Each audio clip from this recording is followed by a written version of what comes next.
let's talk a little bit about the energy body. We've covered quite a bit of information here this last hour, and I really feel it's very important that we understand the way that our energy body works. Now, again, we're going to go back to that whole, being connected with Source, coming back into a body, and being able to understand how to use our senses and whatnot.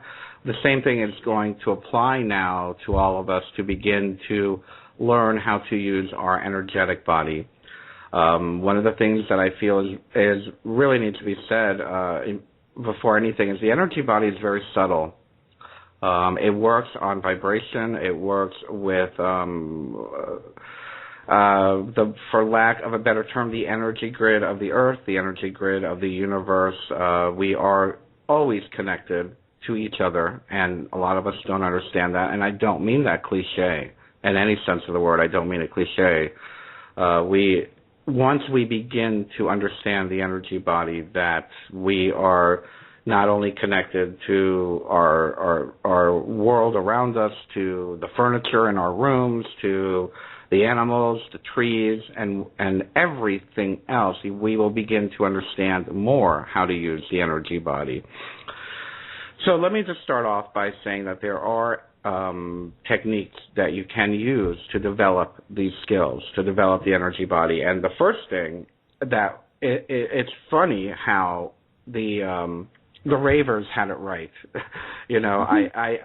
I'm not one to talk about taking MDMA and doing rave techniques or anything like that, but it's funny how it was intuition for them to be able to start dancing with energy balls and throwing energy balls in the air and sending energy into their friends. And if I remember correctly, there was this one technique where they call it blowing out or blowing up, And what this technique was, and I'm just going to talk about the raver technique right now. I don't want you to take ecstasy or anything like that, but I'm just going to tell you what they would do is that they would raise up this energy ball and then blow it into your face, and then you would just get these shivers moving through your body.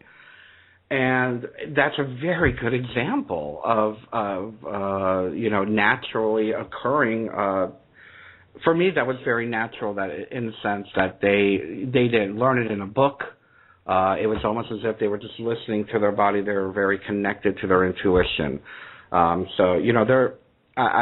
There's a time and a place for raving, and it's college. But as we get older, we want to look at it more in a more less toxic way, because God only knows what the chemicals they put in that stuff nowadays. But anyway, that's just an opinion, and we all have one.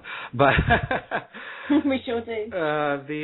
The energy body and the energy techniques, again, like I said, if you visualize or if you think about, what these ravers were doing, putting the energy in their hands, and you can start like that. You can literally start by just building and molding a piece, energy, sending the energy out of your hands, putting it between your hands and rolling it around in your hand, and you literally created an energy ball.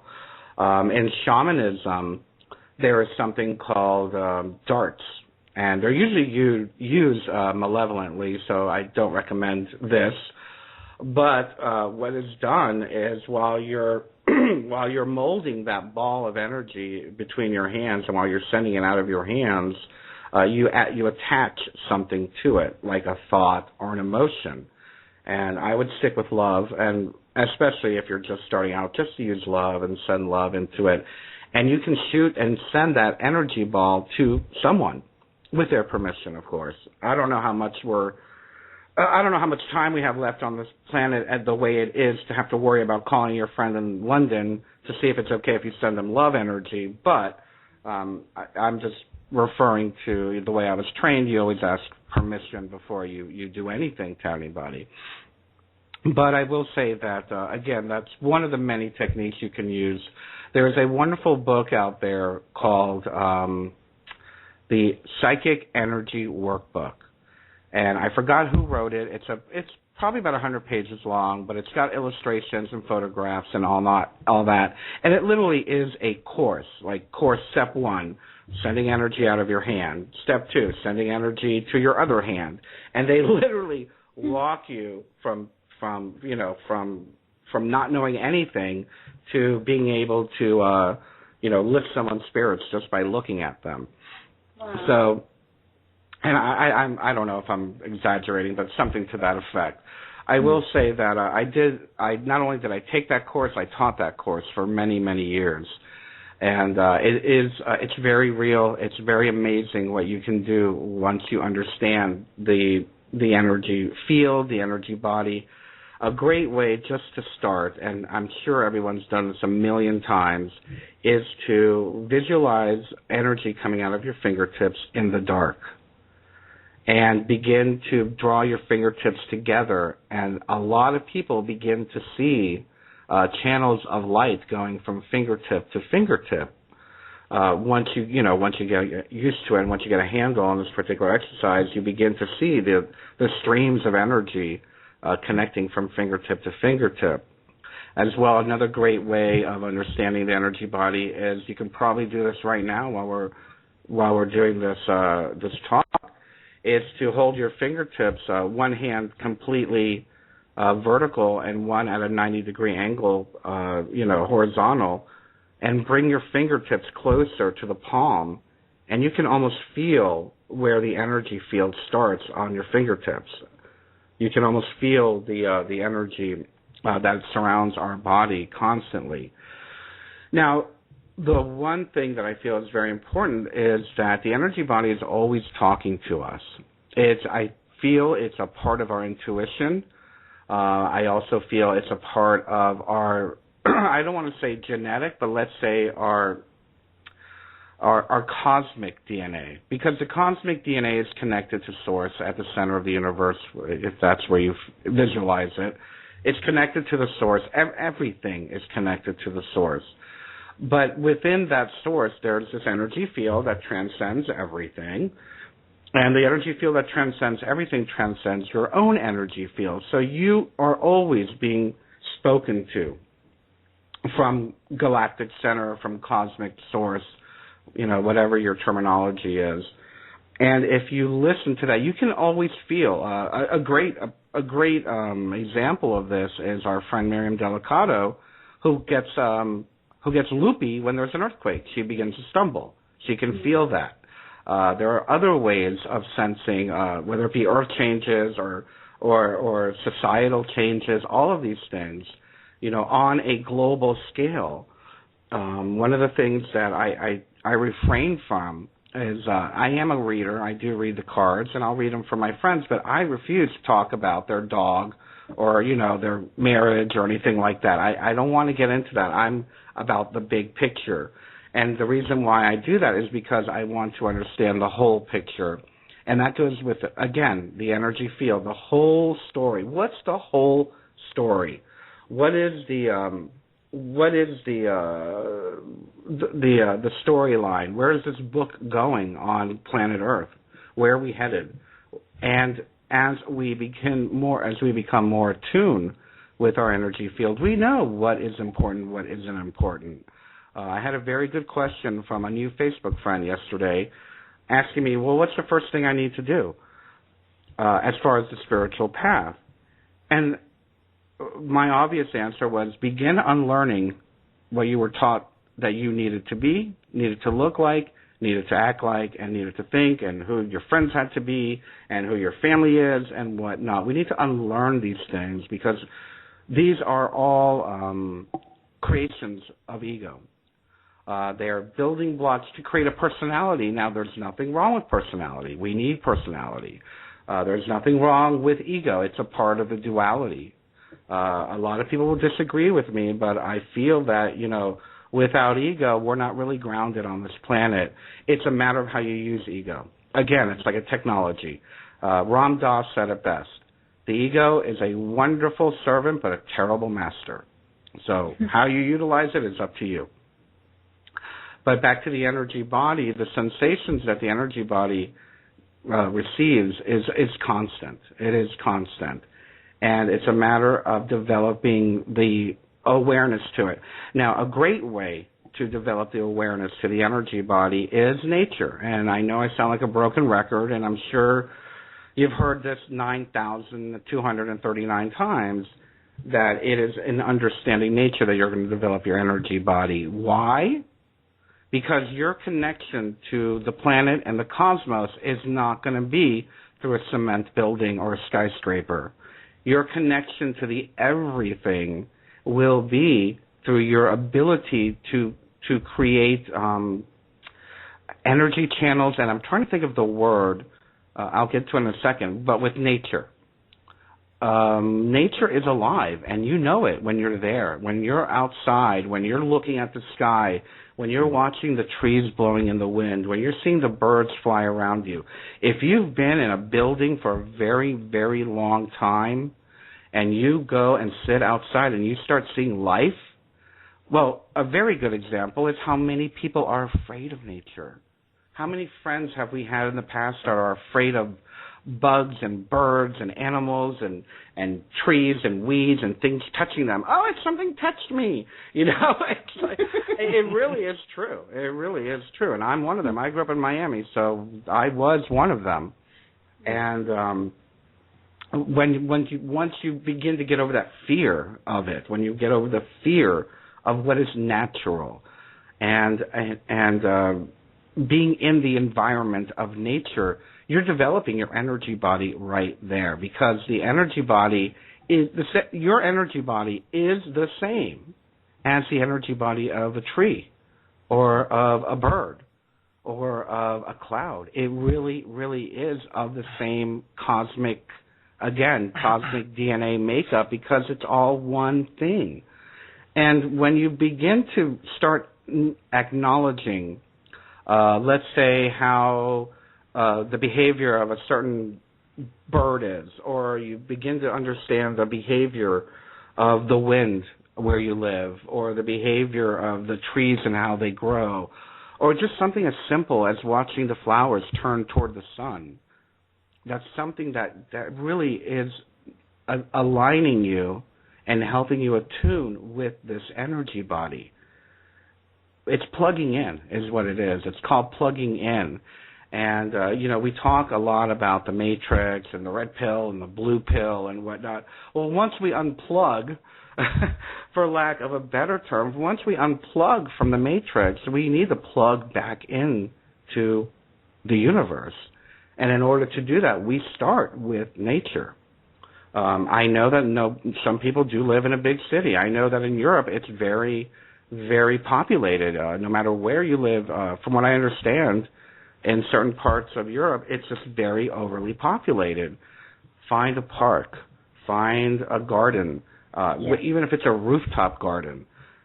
Find a median. I remember when I worked in South Florida, I used to have to walk out into the median between the street, the divider on the highway. Not a highway, but a busy street, a boulevard, for lack of a better term. Yeah, it was a boulevard. Hollywood Boulevard, I'll never forget.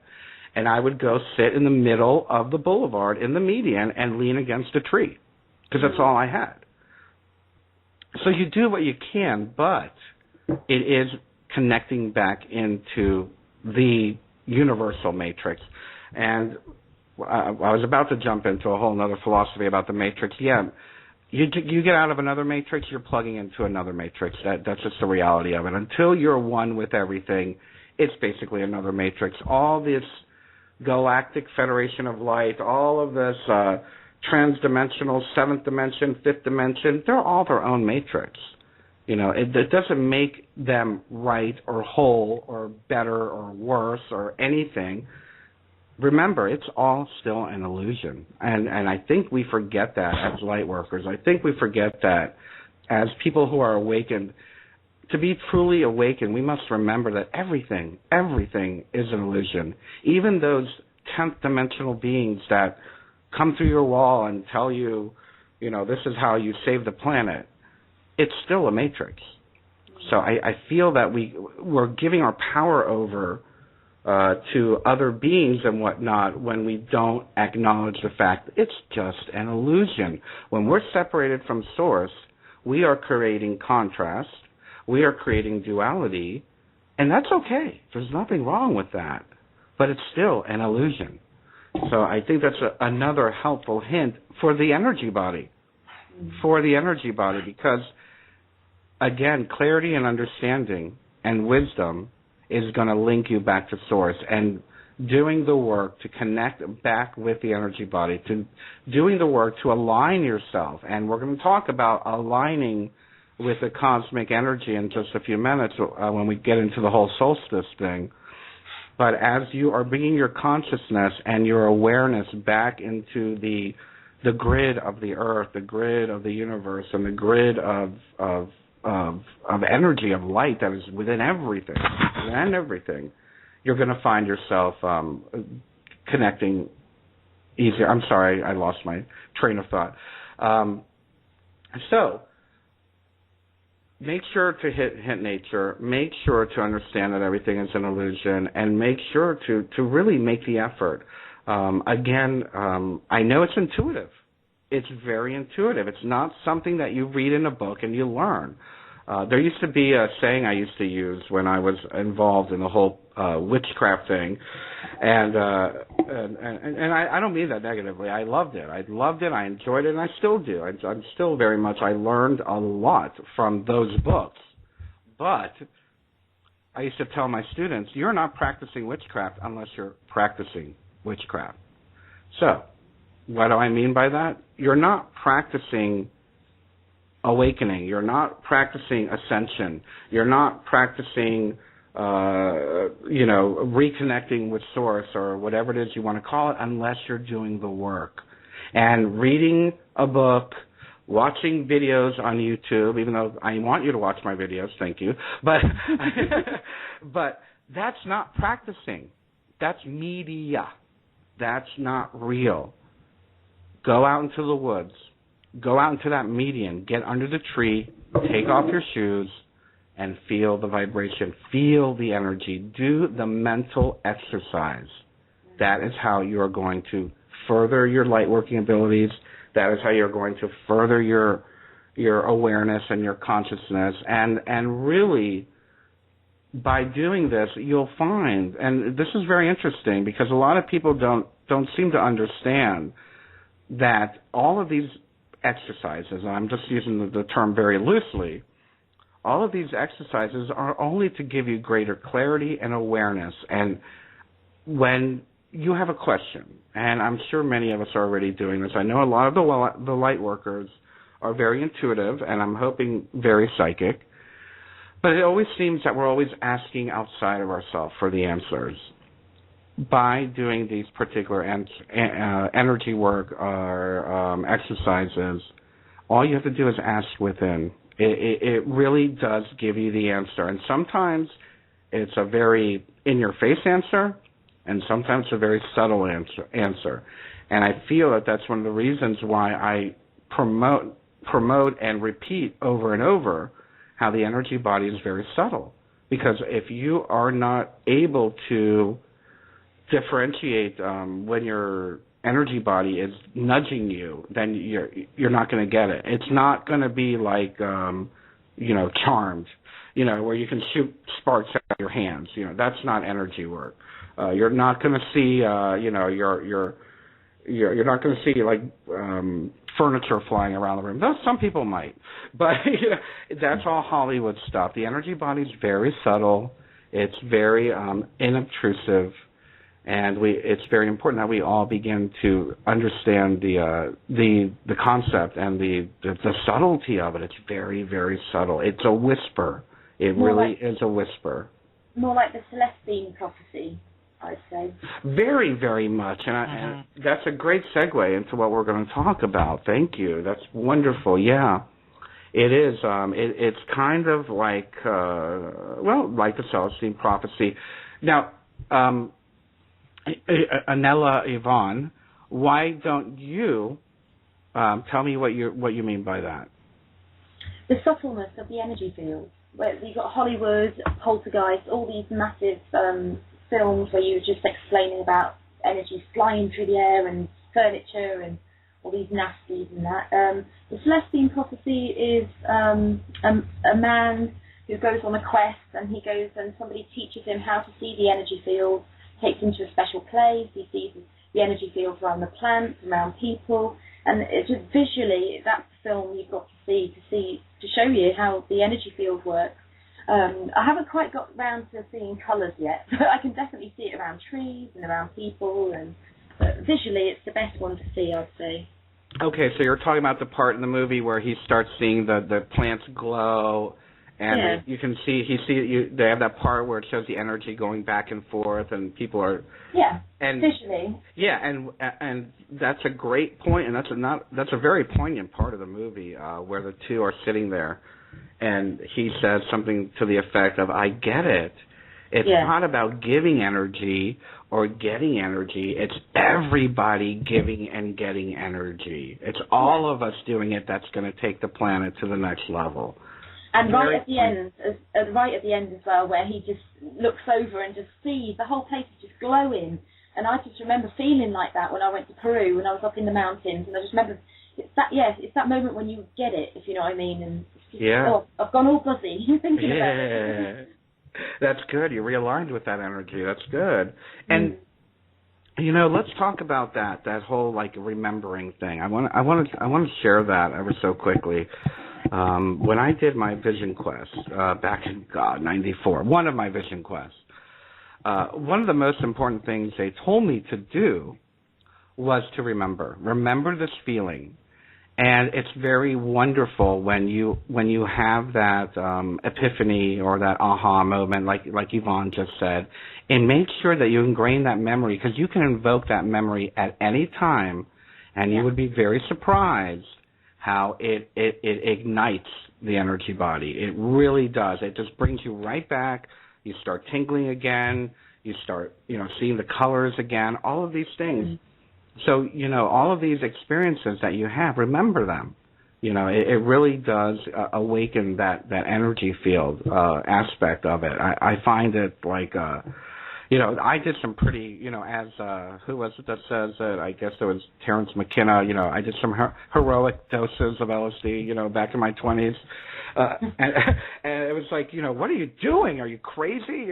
But again, it's that remembering, oh, wow, I don't need to do it anymore. I don't need to, because I can remember that sensation. I can remember, what I felt, what I saw, and I can evoke that field of consciousness at any time now.